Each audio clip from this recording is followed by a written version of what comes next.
देख रहा हूं कि जितना भी पॉलिटिकल नैरेटिव है, राजनीतिक विमर्श है, वो इन दिनों पिछड़ा दलितों के बीच है। अल्पसंख्यकों को हम थोड़ा कॉर्नर करते हैं क्योंकि अब वो तो ऑलरेडी उनका बीजेपी की तरफ से डिक्लेयर है और उनके वोटिंग पैटर्न से भी डिक्लेयर है। तो मुख्य लड़ाई पिछड़े और दलितों के बीच है।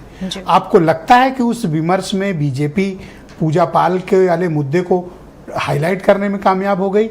आपका गठबंधन इस मामले में पिछड़ गया? देखिए, सबसे पहले तो मैं कहना चाहूँगी बात महिलाओं की हो रही है, तो महिलाओं पर मैं एक बात और कहना चाहूँगी। भारतीय जनता पार्टी की जो विधायक हैं विजमा यादव जी, वो मतलब जो विधानसभा है उसके अंदर झोली फैलाकर भीख मांग रही थी कि मेरे पति के हत्यारों को जो है पूरी तरीके से जो बेल दी गई है वो ना दी जाए। पर क्या हुआ? कुछ हुआ? आज यहाँ अनिला जी बैठकर अरे सजा माफी हुई थी, तो वही मैं कह रही हूँ, ये सजा माफी कर दी आपने। AK-47 से उसके पति को जो है दिन दहाड़े मारा गया और आपने जो है पूरी तरीके से उसके आंसुओं को भी नहीं देखा, उसकी झोली को भी नहीं देखा। यहाँ पर बैठी हैं भारतीय जनता पार्टी की प्रवक्ता, वो महिलाओं के साथ खड़ी है। क्या विजमा यादव जी के साथ वो खड़ी है? क्या उन्होंने उनसे उनके इंसाफ के लिए भी उतनी ही पुरजोर तरीके से आवाज उठाई थी? नहीं उठाई थी। तो यही पता चलता है कि वो कितना महिलाओं के प्रति संवेदनशील हैं और भारतीय जनता पार्टी कितना संवेदनशील है, ये पूरी तरीके से पता है। और बात मैं करती हूँ कि यहाँ पिछड़ों की, अरे अभी कल तो पीटा गया है उनको, जो 69,000 शिक्षक भर्ती के लिए जो है पूरी तरीके से सड़कों पर खड़े होते, चूड़ियां तक गिफ्ट की गई इनके जो उप मुख्यमंत्री हैं उनको।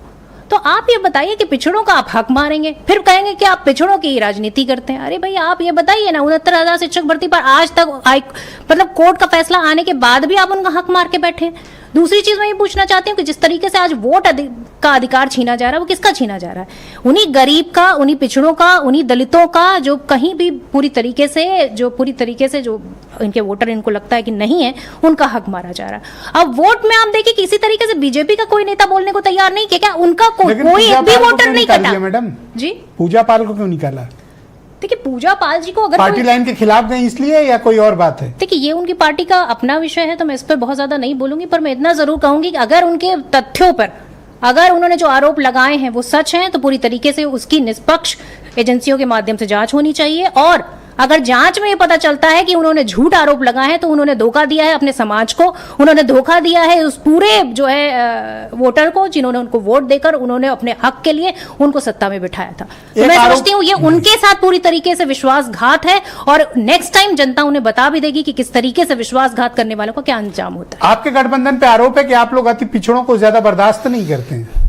देखिए, हमारे गठबंधन पर जो आरोप है वो पूरी तरीके से बेबुनियाद है। आज राहुल गांधी जी लगातार जिनकी बात कर रहे हैं, चाहे उनकी स्कॉलरशिप की बात हो, चाहे उनके अधिकारों की बात हो, चाहे उनकी एजुकेशन की बात हो, चाहे उनके जो है बराबरी के हक की बात हो, चाहे एग्जाम में पेपर लीक की बात हो, चाहे वो वोट के अधिकार की बात हो, लगातार राहुल गांधी जी उन मुद्दों को पुरजोर तरीके से उठा रहे हैं और भारतीय जनता पार्टी को हर मुद्दे पर घेर रहे हैं। जातिगत जनगणना के मुद्दे पर भारतीय जनता पार्टी को किसने घेरा? राहुल गांधी जी ने घेरा, तब जाकर वो कहीं राजी हुए। महिला आरक्षण पर आज भी बात नहीं करते क्योंकि वो पूरी तरीके से उन्होंने ठंडे बस्ते में डाल दिया। बहुत शुक्रिया आपका, बहुत बहुत धन्यवाद।